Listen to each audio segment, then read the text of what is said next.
Siku 5 tangu tume kukabidhi ripoti hii na kuwa mjadala kila kona ya nchi, ndipo mwenyekiti akiwa na wajumbe wake wanakutana na wahariri wa vyombo vya habari kwa ajili ya ufafanuzi zaidi.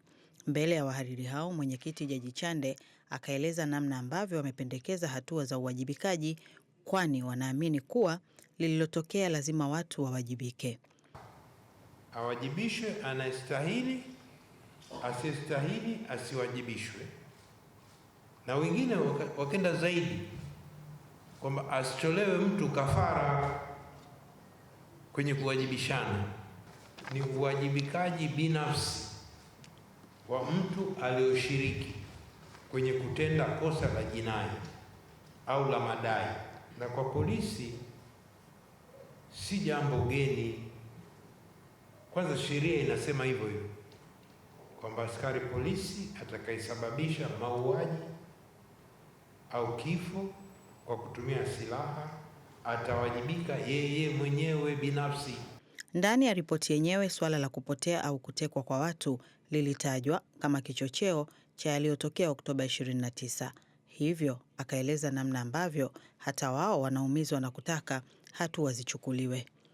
Swala hili la upoteaji linatukera sana, hata sisi, kila mtu anamkera Tanzania hapa. Ndio maana imekuwa tumeleka kwenye chanzo moja, katika chanzo kwenye masuala ya kijamii.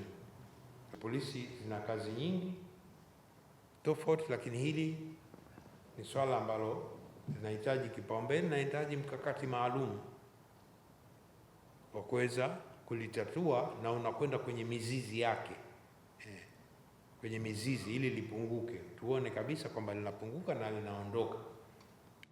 Jambo lingine ambalo limekuwa likihojiwa ni hatua ya Jeshi la Ulinzi la Wananchi wa Tanzania JWTZ kushiriki katika kudhibiti matukio ya Oktoba 29.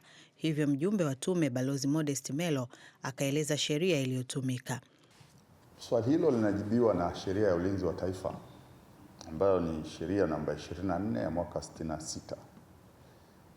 Ina section 110. Ukienda kwenye section ya 21 ya hiyo National Defense Act, ina ruhusu jeshi kwenda kusaidia mamlaka. Kwa Kiingereza wanasema ni assistance to civil power. Kwa hiyo Jeshi la Wananchi wa Tanzania kwa mujibu wa sheria iliyoliunda inaruhusiwa kwenda kusaidia mamlaka, na upo utaratibu ambao umeelezwa pia kwenye section ya 22 ambayo inasema kwamba watakapokwenda pia wanakuwa na powers za polisi. Hawaendi kwenda kuwaondoa polisi alafu wao wafanye kazi ya polisi, hapana. Wanakwenda kuassist kwa kushirikiana na vyombo vingine ambavyo vipo.